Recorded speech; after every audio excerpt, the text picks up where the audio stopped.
Əzizlərim, hər birinizi xoş gördük. Bu videoda mən sizə əməl və cadu nədir? Onun izahını verəcəm və müəyyən hətta bundan təmizlənmək və ya qorunmaq üçün də praktik ritual verəcəm. Videonun sonuna qədər izləməyiniz mütləqdir. Əzizlərim, ilk öncə olaraq gəlin görək əməl və cadu nədir? Mən bilirəm ki, hər birimiz əməl və cadu haqqında eşitmişik. Bəzilərimiz buna inanırıq, bəzilərimiz isə inanmırıq. Hər iki tərəfə hörmətlə yanaşırıq. Amma bu fakt onun olmağını təqzib etmir. Yəni, əməl və cadu var. Əzərəm, bu qədim zamanlardan bugünə qədər və kainat var olduqca yaşayacaq proseslərdir. Bunu olduğu kimi gəlin qəbul edək. Bir çoxlarını bu incidir. Çünki həqiqətən də əməl və cadunun təsirindən bir çox insanlar vəfat edə bilir. Bir çox insanlar ailələri dağıla bilir, sevgilerindən ayrıla bilir, müflis ola bilir, borca xərcə düşə bilər. Hər faktor ola bilər. Yəni, magiya elmi böyük bir gücdür, fokuslanmış güc. Siz onu müsbətə yönəltsəz, müsbətə, mənfiyə yönəltsəz, mənfiyə. Yəni, əməl və cadu bizim nənələrin, babaların və dədələrin dövründən var. Bəlkə də siz buna rast gəlmişsiniz, amma təsirini hiss etməmişsiniz. İndi isə gəlin görək, bizim bugün müasir dövrümüzdə insanların başa düşə biləcəyi bir formatda anladaq ki, sizə əməl və cadu nədir? Əzərəm, mən Rəna Məmişova, psixoloq, parapsixoloq, ekstrasens, taroloq, numeroloq və astroloq. Bu sahə ilə çoxdandan məşğulam və bu sahənin tədrisini verirəm Ali Magiya Akademiyasında. Harada ki, işığa doğru xidmət edirik və insanlardakı olacaq əməl və caduların təmizlənməsi, ümumiyyətlə onların oxunulması, diaqnostikası hər birinizi dəvət edirəm. Oktyabr ayının 11-i 3-cü yığım start olacaq. Əməl, cadu. İlk öncə olaraq, əzərəm, bilməyiniz lazımdır ki, bu insanların içərisində paxıllıq hissindən yaranır. Birinin digərinə varlıdır deyə, xoşbəxt deyə paxıllıq etməyi. Çox vaxt qohumlar, qardaş, bacı, ana, qaynana bunlar eləyir, yaxın ətrafınız. Kimlərin ki, sizə paxıllığı tutur. Və bu paxıllıq məqamı əməl və cadunun, yəni ruhaniyyət anlayışından da Qurani Kərimdən və yaxud Bibliya, Tövrat, İncil, Zəburdan və hətta daha mapadla belə baxsaq, təbii ki, dharma anlayışından mənfi bir prosesdir. İnsana mənfi təsir olur. Yəni, məsəl üçün, mən tutaq ki, bir bəyə aşiq olmuşam və bu bəydən tutaq ki, istəyirəm ki, mənə tabi olsun, mənim istədiyim iradəyə yerinə yetirsin, ailəlidirmi, sevgilisi varmı, onu tərk eləsin, mənə bağlansın və mən nə edəcəm, əzizlərim? Mən ilk öncə olaraq hansısa bir gedəcəm, bu işlə bilən bir insana, ustanın yanına gedəcəm və burada xüsusi araşdıracam, kim güclü edir, kiminki təsirlidir, başa düşürsünüz, əzizlərim, bu çox önəmli faktordur. Və mən, məsəl üçün, həmin insanın adını, doğum tarixini və müəyyən şəklini və ya ona məxsus olacaq hansısa bir əşyamı, bədənindən saçmı, dırnaq, atqıdı, tuluntu, onu təqdim edəcəm. Bu artıq ustada həmin insan haqqında böyük informasiya verir və ustad məndən soruşur, sən nə istəyirsən? Bu adamı mənə bağla, bu qadından ayır, ailəsindən ayır, mənim olsun. Vəsə. Və bu neynəyəcək? Kodlayacaq və üstündən bir həftə, 2 həftə keçdikdən sonra toplam 3 həftə anlayışı var və bu yerinə yetir. İnsan nə edəcəkdə? Həmin insan ailəsindən ayrılacaq, övladları var, onları buraxacaq, gələcək və ya anasından mı, pis olacaq, atasından mı, ailəsindən mi və həqiqətən mənə bağlanacaq və mənim dediklərimi eləyəcək. Və bu cür magiya, əzizlərim, bugünkü gündə çox populardır, aktualdır və çox vaxt biz magiyanın məhz bəylərə olunduğunu görürük, əzizlərim. Xanımlara çox az olunur, amma bəylərə daha çox magiya cadu olur. Və nə baş verdi, əzizlərim? Görürsünüz, spiritual anlamdan, energetik, bu insanda iradə dəyişikliyi gedir. Yəni, insan, belə deyək də, sizi gördükdə, məsəl üçün, həyat yoldaşına qarşı agresiya hissi duymağa başlayır. Onun yanında dayana bilmir və bu energetikada bu cür hiss olunur və insanın iradəsi tabi olur. Başa düşürsünüz? Çünki insanın üzərində bərk ediləcək xüsusi cinlər olur, astral məqamdan deyirəm. Haradakı ustad rituallarla işləyir. Yəni, masa açılır, şamlar qoyulur, müəyyən hər kəsin özünün xristiyan xaçınamı, müsəlman əqrəqərinə eləyəcək.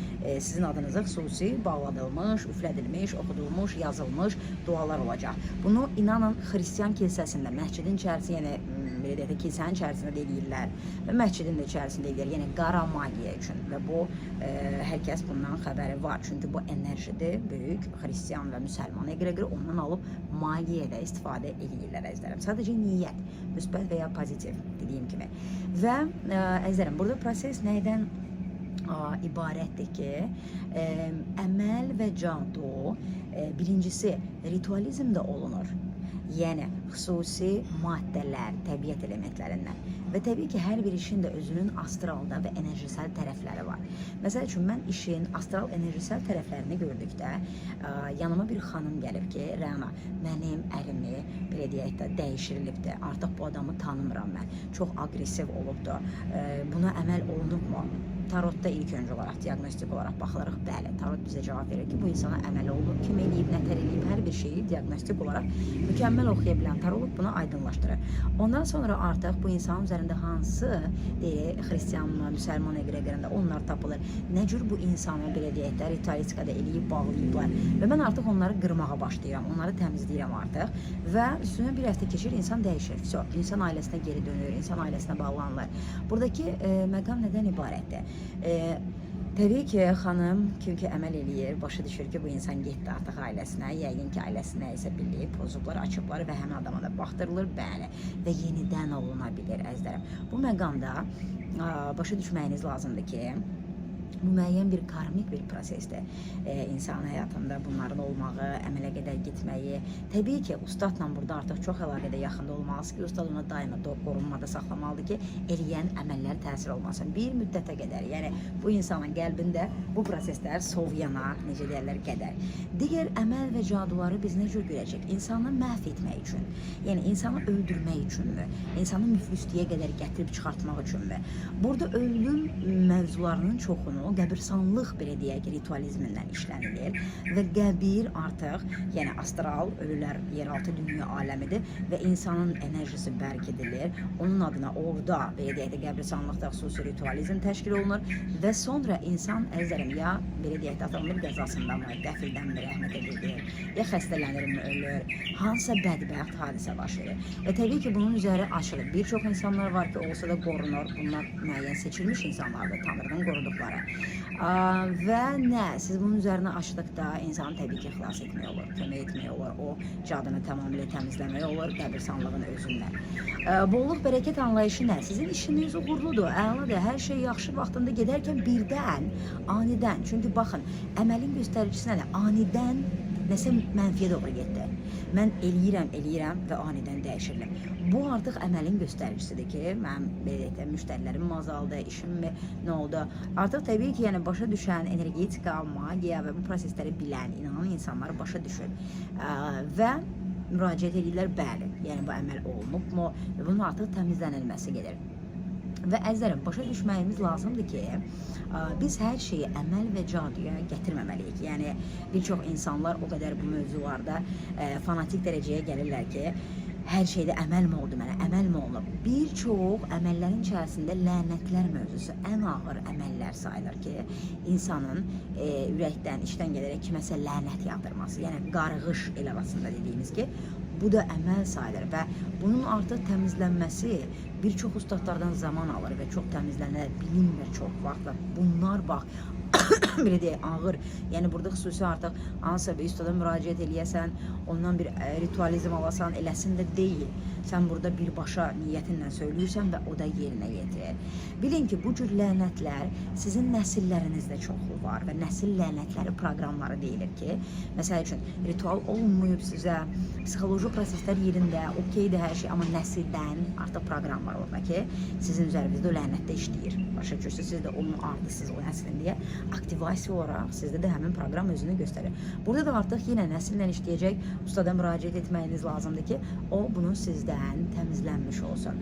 Yəni anlamalıyıq ki, həyat nə qədər çox şaxəlidirsə, insanın həyatı da bir çox şaxəlidir.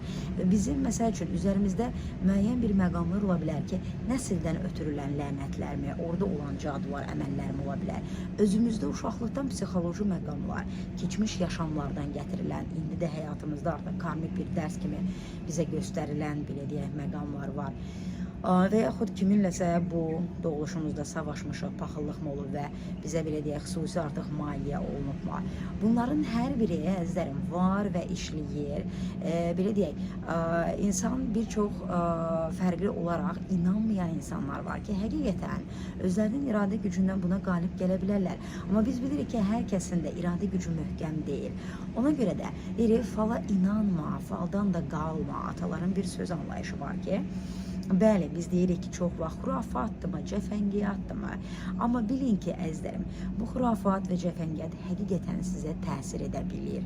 Həyatınızdakı bir çox məqamları alt-üst edə bilir, enerjinizi sorur və çalışın özünüzü, belə deyək də, əməl və cadudan uzaq tutun. Əgər bu simptomları hiss edirsinizsə özünüzdə, ailənizin üzvlərində kimdəsə, kiminsə sizə qarşı artıq deyirik, qəfildən aqressiv oldu, adam artıq dəyişilməyə başladı, özünə əvvəlki kimi aparmır. Bu həyəcan təbilləridir.